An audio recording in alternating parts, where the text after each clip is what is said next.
कहानी है जॉन टाइटर की, जो कि एक ऐसा इंसान है जो खुद को ये कहता है कि साल 2036 से आया है। नवंबर 2000 एक इंटरनेट डिस्कशन फोरम में जहाँ पर लोग आपस में बात करते हैं, उसमें एक नया मेंबर ज्वाइन हुआ और उसके अकाउंट का नाम था जॉन टाइटर और उसने ये पोस्ट किया। हेलो दोस्तों, मैं एक टाइम ट्रेवल यानी कि मैं एक समय यात्री हूँ और मैं 2036 से आया हूँ। साल 1975 में गया था एक IBM 5100 कंप्यूटर लेने, क्योंकि साल 2036 में हमारे टीम को उसकी जरूरत थी। और 1975 से 2036 वापस जाते समय मैं बीच में साल 2000 में रुक गया हूँ, क्योंकि मुझे देखना है कि पास्ट कैसा था और Y2 के कंप्यूटर प्रोग्राम को भी मुझे देखना था।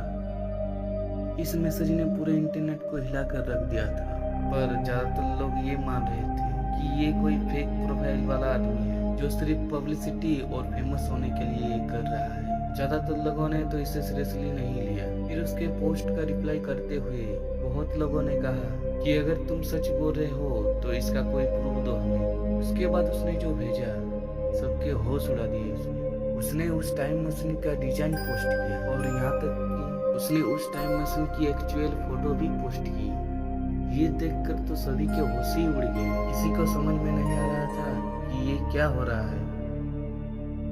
जॉन टाइटर का ये कहना था कि वो एक आर्मी है 2036 में और उसके दादाजी IBM कंप्यूटर कंपनी में काम करते थे और इसलिए उसकी कॉन्टैक्ट जान पहचान IBM में थी।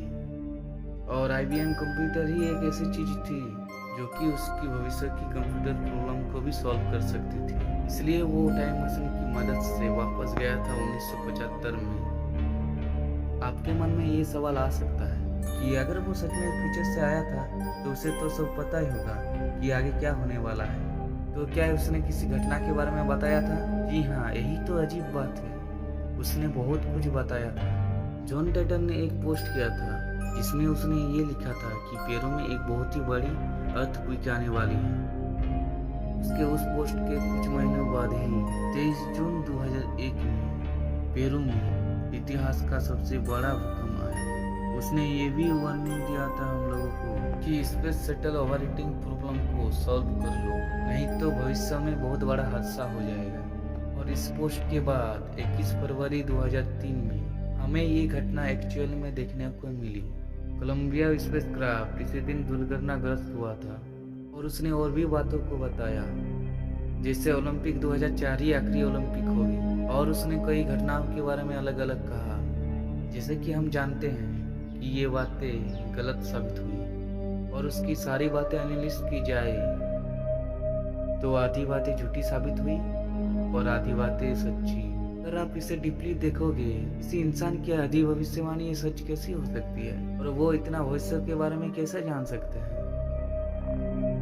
जॉन टाइटर के ऊपर एक किताब भी लिखी गई और उसका नाम था John Titor a time traveller still.